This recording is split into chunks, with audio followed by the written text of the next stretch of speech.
Welcome to Phone Booth Fighting, everybody.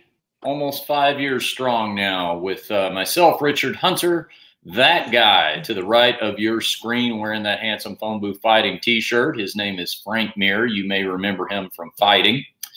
And he's got to go train to do some more fighting here shortly. So we'll talk to you for as long as we can before Frank's got to go to his day job, as they call it in the fight business. We're going to talk about some UFC results from this past weekend and some other things going on in current events. Frank, how's training for fighting going these days? Good, actually. We've been out of the gym for the last 2 weeks because of being up in Washington and Tulsa before that. So yesterday was the first day getting back at it. You feel it, or did you feel country strong because you went out and did chores and now you're like, oh, I've got a little bit of that Matt Hughes element or something like that? Yeah, honestly, walking all the trails and being out there in the wilderness, definitely helped make it so it wasn't so bad. We got to show some people some pictures of this real quick. I got this from your Instagram. Now, to explain to everybody, so you have property in rural Washington State. Is that how you would describe it? Yeah. Mm-hmm. And that's so you go up there periodically and kind of develop it, right? I mean, what do you do? You're camping, but you also have to do property improvements, I guess, right? Yeah, right now, actually, we went out there to meet with the builders and stuff to find out where the well is going to go. We put in a fireplace out there. And so I can't see what picture was that one. Yeah. Yeah, the first thing I see here is you holding a chainsaw. That immediately concerns me. Yeah, it was actually because we were digging a hole to put our fire pit. Yeah. By the river. And when you dig there, I mean, the soil is so fertile and soft. That's not the problem. But there's so many roots going through it from the trees, even though the trees are, 15, 20 feet away.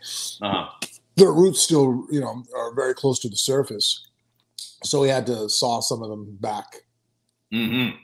So now I assume they gave you the real thing, right? They didn't do like my grandpa used to do when I was a kid, where he'd let me drive his old riding lawnmower, but he took the blade off first just so I could ride it around the yard. It looks like it's still got a chain on it. Okay. Yeah, they trusted me enough. Make up the distance. All right, I see that. Now let's see here. We got another one. Oh wait, that's hang on, that's our last episode. Hold on. Oh, here we go. Let's see what we got here. Okay. Now this makes me feel better because you apparently rented a guy in overalls. You got a guy in overalls on a John Deere earth mover. So that's looks pretty authentic there. Where'd you get him? Well, honestly, actually, just the people out there, my neighbors, even though every property is like 3 or 4 acres. Yeah. That's 2 of my neighbors helping out, pull out, use their equipment and come out and help me drop that metal bowl is actually meant to destroy concrete, break up gravel. But everybody kind of discovered once they're used, they throw them away. So my uncle and them started grabbing them and using them for fire pits. So we just bury them into the ground, and now you have a permanent fire pit that weighs 1,800 pounds. Wow. Well, that was very nice of your neighborly neighbors. Yeah. Yeah. So have you joined the HOA yet? Have you gotten to know like the people in the neighborhood? We have, just because Uncle Eddie, he owns property up there. Yeah. So that's how we discovered the whole thing to begin with. And so he's been up there for almost 20 years. Has a cabin on his property and with the well and everything else. So we're obviously very familiar. He's familiar with the whole street, so we're able to kind of fit right in and meet everybody, and got the high speed track system. Mm-hmm. Interesting. All right, let's see here. Oh, there's Mrs. Mir, and that's good. She put a good floppy sun hat on you. You don't. You want to protect the complexion there. All right. So, well, now what? Because you and I are both we have both talked about how we are rudimentary at best when it comes to doing typical manual labor chores. Like, for example, this is about as complicated as it gets around here. If you look over my shoulder right here, Frank, see my new lamps? I mounted those from the ceiling yesterday. Oh. Yeah, there's one that goes on the other side of the bed too. So they're like antique lamps that we got. So those haven't fallen down yet. We'll see what happens before the broadcast is over with. Now, what's the have you oh, Frank lost his earbuds there. Okay, there we go. All right, now Frank, I know that many times as an elite professional fighter, you've probably been in the gym and somebody who's up and coming, or has maybe full of self-confidence at the moment, says, you know what I'm going to do? I'm going to try this submission, or I'm going to get in and spar with this guy or something. You kind of have to gently give them the, you know what? We're going to work up to that. That'll be for later. Has anybody out there on the property had to give you that talk about maybe a project? You know what I'm saying? You're like, oh, I think I could probably handle that. And they're like, well, hold on now. Actually, no, that's one good thing about us being one of the last ones to develop our property up there. I get to learn from the mistakes, what everybody else says. Well, yeah, I'm glad I put my well here, but I wish I would have ran a box from there. Or, yeah, I wish I wouldn't have taken this tree out because I thought it was in the way, and now, I regret it. So that helps out a lot, that, that I listened to what the other guys, have been there and done. And, it looks like not only is it more efficient, but it helps save money, because a lot of them are like, you'll do this and you're not going to be happy with it. Trust me, this is the way to go. Okay. Interesting. I'll bet you're learning a lot up there. That would be some interesting. And the other thing I think is interesting too, is clearly Mrs. Mir really takes to this, and which, is interesting because she definitely has a very cosmopolitan side to her. You know what I mean? So have you ever seen the old show Green Acres? You ever seen that show? I know of it, just in pop culture, but I never watched it. So the concept of Green Acres is that Eddie Albert, they're like this couple that lives, on Madison Avenue in New York City, and they live a very cosmopolitan life. And he decides that he's going to uproot and move to, Hooterville out in the country. And his wife, Zsa Zsa Gabor, or was it Ava Gabor? It's one of those Gabor sisters. Anyway, she is like not getting this at all. Like, she's out in the country, but she's still wearing like all of her ball gowns and, all this kind of stuff. But obviously Mrs. Mir has a side to her where she actually likes this style of existing, Sorry, phone call. Yeah, I lost you for a second. So anyway, what I was saying is she obviously has a whole other side to her where she likes this. Yeah, I mean, she loves being out in the woods, and but like, I always took all the kids every night. We go out walking the trails at night, through the national forest and stuff, and finding deer trails and trying to follow them. That's not her cup of tea per se, but as far as just the whole environment of being family oriented, just kind of like, disconnecting from technology for a little bit, she's very much about that, and also just the beauty of the life up there, as far as the greenery.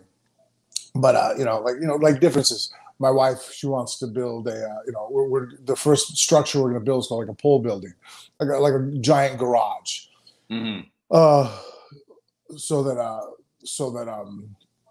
we could store our stuff up there. So that way, you have our well is what we're actually putting in here the next couple of weeks. And then after that, looking to where to put the building. So they're up there, they're spray painting. And, it's like, oh, that way we can get an RV and we can just park the RV inside the building, and we'll have, a bathroom and shower. And this is not where we have a difference of opinion. I'm like, well, why don't we just put a bathroom and shower inside the garage?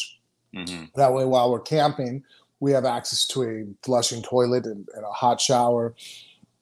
And when we eventually do have a cabin put on the property, we just have an extra bathroom and shower for when people are out there staying with us. It's not going to hurt.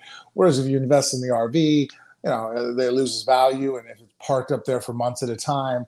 There's a lot of wildlife up there, so even in the garage, I don't know how well it'll hold up, to its value, and it's kind of just throwing money away. But the idea of her, showering, outside, or having, an open bathroom like that, she's not, very keen to just yet. So we're still having that debate. What was that? I'm confused. I thought you were saying put a bathroom and shower inside the building. Yeah, but then obviously the building is not going to have separate rooms. It's going to be one big room. Okay. So you not like a permanent, not like I'm thinking of like in my house where there's a bathroom and a. Right. Well, I guess you could wall it off, Yeah. But what a lot of people do out there is they'll actually put outdoor showers, for example, to where yes, it's sitting on the outside to shower. But I mean, no one can see you. Right. I thought that was a good idea. Yeah, I bet you were. Did you get you were corrected on that, right? Yeah, I was told that was the best idea.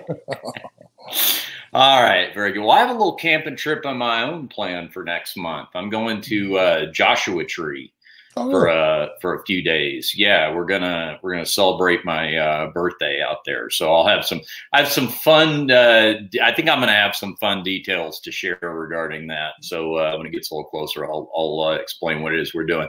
All right, let's talk some fights while we got some time here. Stipe Miocic defeats Daniel Cormier via decision in their trilogy fight, and this one, Frank. It was an interesting fight. It was a competitive fight. I had it 48-47 for Stipe, but there was an element of controversy that we'll talk about here in a second. But the main thing about this fight, I think, and it's always interesting when you get guys that fight 3 times like this at such an elite level, is that a lot of times adjustments become the difference makers between one fight and the next. Now, obviously, Stipe won the last 2, but rather than finish DC the way that he did last time, and kind of rely on DC's gas tank just kind of eventually running low, Stipe really, for example, was very effective pressing Cormier up against the cage, and maybe seeing something this time around that he was able to take advantage of in a new and different way. I mean, you've never had anybody that you fought 3 times, but you've had matches and rematches, and is kind of maybe take us in the head of somebody who's starting to get to know somebody so well that you can start to look for smaller adjustments that will actually make bigger differences. Yeah, it's the truth. I think the more you fight somebody, the more difficult it becomes, the more the gap shortens up. And, one way I can point that out to fighters or guys that wrestle or do jiu-jitsu in the gym is that they can have a very hard battling match with their partner that they see all the time. But then they go against somebody in a live go that they've never gone with before in a competition that might be even better than their partner, and they can cut right through them, and it kind of throws you off. You're like, wow, that guy is better than my partner, but I had a much more, an easier time with them. Well, that's because your partner knows you, and then it closes that gap of technique, because now there's no trickery. He understands your timing, understands, oh, you like to go here after this move, or where you like to flow. So that's why I think that you really saw in the third fight it being a very close one, because each guy really kind of understood each other. And instead of really a separation of technique, you more or less just saw that, and that's kind of what I thought the fight was going to come down to, is that one guy really is a heavyweight in Stipe, and one guy just isn't. And Cormier is able to make light heavyweight, and even though he's, walking around at heavyweight weight, his natural body he'd probably have done better if he'd walked in at 215 or 220. His body is carrying a lot more weight than it wanted to. So I think that's why when the fight really was on the outside, I think it fatigued Cormier more, because he's carrying his own body. Whereas in the past, he could use, his wrestling ability to pin you down and make you carry his weight. And so that was, definitely a factor in the conditioning. And then as far as when Stipe would try to engage and hold Cormier against the cage, I think that was Cormier just kind of conceding to take a break for a minute, that we're not dancing around the octagon. Yeah. There was an element of controversy, second round, I believe it was, where referee Mark Goddard missed it, but I mean, it was a really rough looking eye poke that Cormier took from Miocic. And in fact, after the fight, the diagnosis was that Cormier has a torn cornea, and continued to fight with that. And you could tell right away, you know how some injuries just look different than others? Yeah. Like, okay, somebody's got a cut, somebody's eyes swollen shut, whatever. You're looking at that eye going, something's just not right here. And to me, pretty impressive that he kept fighting with that. He said he was not able to see out of it. And I mean, again, not to take anything away from Miocic and his performance, but you know, that's obviously going to be a factor in the remainder of the fight. But I don't know. For the 1 millionth time, we're talking about open-fingered gloves and eye pokes and all that kind of stuff. Is that a conversation even worth having, or is that just the way it goes, Frank? You think there ought to be steeper penalties for it when it happens? What do you think? Well, I think it's very difficult to penalize the fighters because the nature of the glove, I mean, the reason why you see it happen so often is our gloves in MMA, the UFC gloves especially, really just keep your hands perfectly straight. Yeah. It's very difficult to actually even make a fist when you first put on a UFC glove. So the glove itself is very flat, and it leaves itself to wanting to open your fingers. And so, you know, they're trying to change, you know, they've done rule adjustments where guys can't, you know, paw with their fingers extended at their opponent anymore. But the nature of the glove is always going to lend itself towards.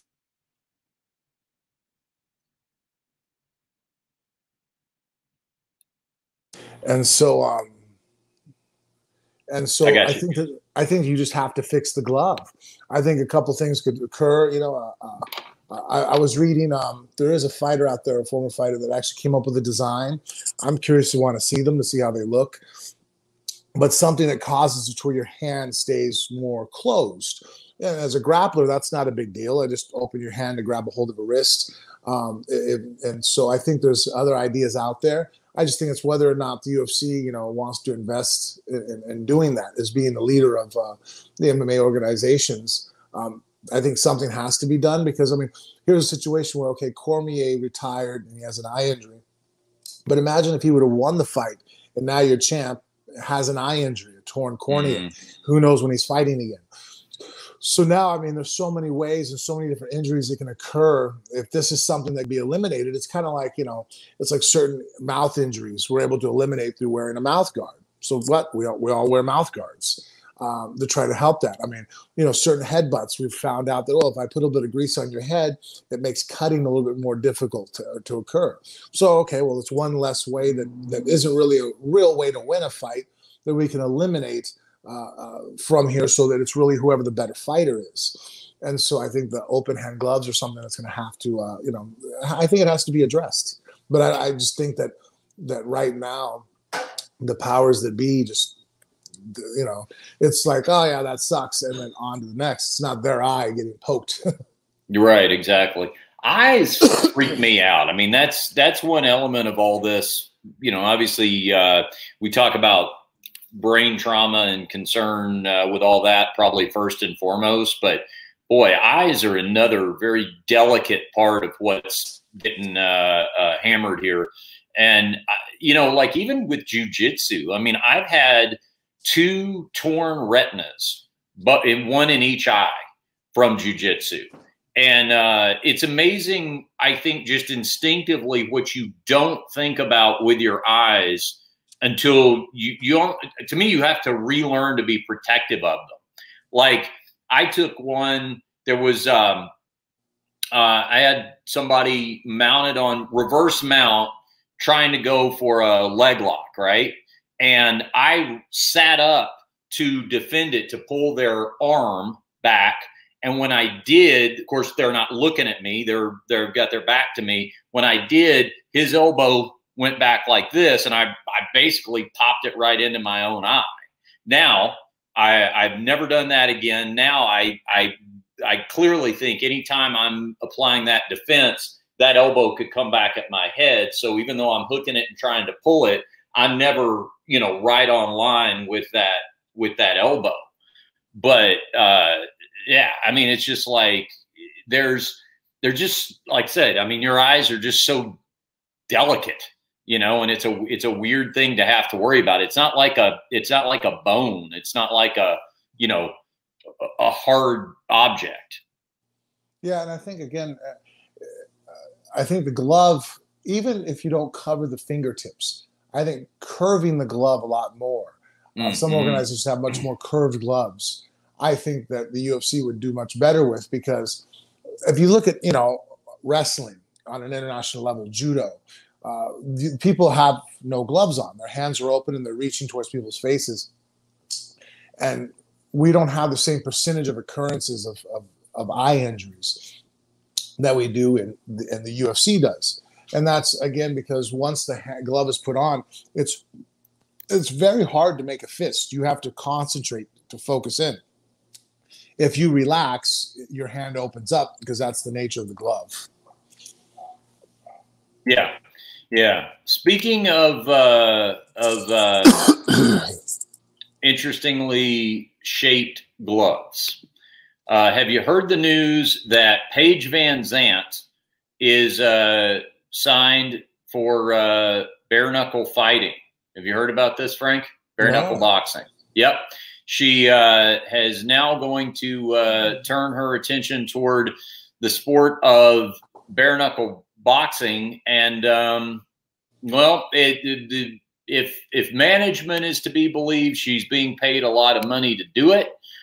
Certainly she would be, as far as contemporary athletes, I think one of certainly the most highest profile to do it. But let me get your thoughts on that first, Frank. What about the news that Paige Van Zandt is going to become a bare knuckle boxer? I have a theory about this as well. I'll share with you, but I want to know what your thoughts are first. You know, I think actually she probably did pretty well at it, because she kind of has a grinding, tenacious style. I've never felt that Paige was the most technical fighter. I think that she has a lot of heart, and you know, I think that it probably, you know, that ability to want to go out there and just, you know, bear down and go forward, I think would probably do better in a bare knuckle boxing scenario than it will in an MMA scenario. You know, MMA, there's so much technique that you can kind of eliminate heart in a lot of matchups. You know, there's a lot of fights that she's lost that she was probably more courageous than her opponent, but just technique-wise was left at the short end of the pool. And so I think that this actually matches her up a little bit, probably more effectively towards her strengths. I think what's interesting. All right, so here's my here's my theory about this. I think one thing that is interesting about this is, as far as I can think of, and you know, we've seen a number of these signings of, you know, former UFC fighters and the like becoming bare knuckle fighters. This is the first person that I can think of that is signed to bare knuckle that was previously criticized for getting as far as they got based on their looks. Because one thing with bare knuckle is, it is apparent you were in a bare knuckle fight, winning or losing after the fight, right? So whereas, you know, no offense to Chris Lieben, but I think when people found out he was going to do bare knuckle boxing, nobody was going, oh my God, but what about his male modeling career? What's going to come of this, right? This is the first time where there's kind of that element to it. I'm not saying they necessarily want to see it, but there is kind of a strange sort of like rubbernecking car wreck feel to this too, right? Is that too callous of me to point out? What do you think? Am I just being honest? I feel like I'm just being honest. No, you're right. I think, you know, bare knuckle boxing, you know, you don't have chokes, you don't have, you know, kicks and whatnot, different ways to finish the fight, any kind of submission. So I'm you know, about 80% of the abuse is going to go to your face. And someone's going to have to punch you enough times that you don't want to punch back anymore, and you take a knee. And so it's a much more brutal way of taking someone out. And and until you take that person out, they're trying to do the same to you. So yeah, the fights that I've watched are much more brutal than you would see in MMA as far as the abuse the fighter is taking. But and I think the fact that she, there is kind of it's like watching the pretty girl like play inside the circus with the lion, a tamer. There's an element that adds more intrigue when it's somebody who's also, of Paige Van Zant's, physical appeal to go out there and do something as brutal as, a bare knuckle boxing match. Hey, I heard all I needed to hear one day. I was doing MMA Junkie Radio with Stitch. And somebody asked Stitch, hey, you do big boxing matches and, MMA and all that. Now you're doing bare knuckle. What's your favorite sport to work in? And he immediately said, oh, bare knuckle. He's like, that's job security. He's like, that's where there's the most for me to do. So, yeah, that's all I needed to hear right there. And it's, a lot of it is cosmetic. I mean, just it's not so much that it's worse damage. In fact, you and I have talked about that. You theorize that it might actually be safer because it's more dangerous to your hands to hit as hard. So the punches you're taking may not be quite as hard, but I think just cosmetically, it's a much rougher look. Yeah, I think it definitely, as far as superficial cutting and just mashing of the face, I think is much worse in bare knuckle boxing. But as far as that deep down core brain altering concussion, because the hands aren't as secured in a glove with the same amount of wrapping, it makes it hard to hit someone full blast in the face. So in one sense, it's safer and you're not taking a full shot from somebody. And the second, but then on the flip side, you're taking repetitive, smaller shots that really just take their toll on your skin, and bone structure of just getting repetitively grinded up like a meat hammer. Yeah. Well, and we'll see when I don't even know what the current status of bare knuckle is right now in terms of when they're putting on another event. By the way, they've got to right now. I feel like I don't identify the bare knuckle brand directly enough. Do you know what I'm saying? There's bare knuckle, but there's several people that have tried at bare knuckle. I need that preeminent bare knuckle organization to brand itself more like UFC in my mind. So I say UFC as opposed to MMA. Yeah. Who was the one that did the Artem and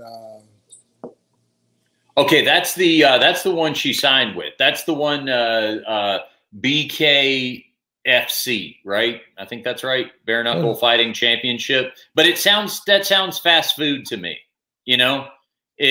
That's I don't know. We gotta work on that. Hopefully they'll bring me into the marketing meetings. All right, let's do this. We're gonna let Frank get out of here because he does have to go train.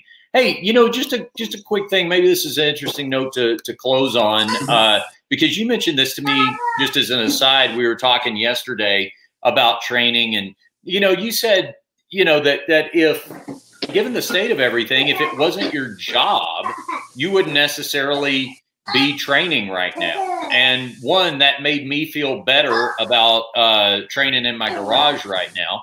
That not being my career, but I thought it was an interesting point because I think a lot of people feel like, people who are training at the gyms are either all in or all out on this theory of whether or not everybody should be there. And I think that's an interesting, position is that, well, I think right now it should just be for the people who have to do it because that's their job. Yeah, that's the way I look at it. I mean, there's certain risks that just I have to take because of the nature of my sport.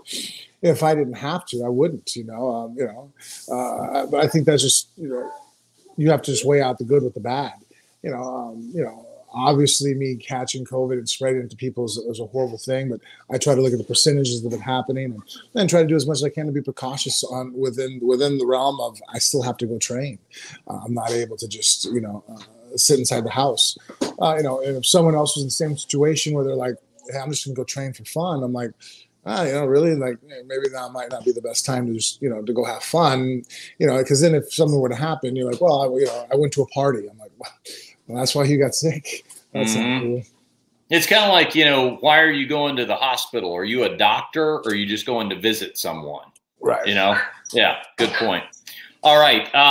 Check us out on YouTube. If you're watching this, that's quite possibly where you're viewing it already. But if you haven't yet, please like and subscribe to our YouTube channel. Maybe the fastest growing component of Phone Booth Fighting these days, that YouTube channel. We appreciate you doing that. Please check out our Patreon page as well. We have a Patreon at patreon.com/Phone Booth Fighting, where we throw up bonus content. And then, of course, also our website is phoneboothfighting.com. Frank, tell them about a couple of the banners over there, your sponsors on the front of phoneboothfighting.com. Well, yeah. Hey, American Shaman CBD, phenomenal company. Great products. If you're interested in CBD, check it out. Hit the link and go through. And then also to Mitch Respect. Great for creating. Yep, Mitch Respect. Always good. You know what Mitch Respect does that's so nice? They repost a lot of our content. Oh, they are always tagging us whenever we have new episodes go up and things like that. So we appreciate those guys over there. All right. Frank's got to get to the gym, and I got to get to my garage. So for Frank Mir, I'm Richard Hunter, and we'll see you right back here next time on Phone Booth Fighting.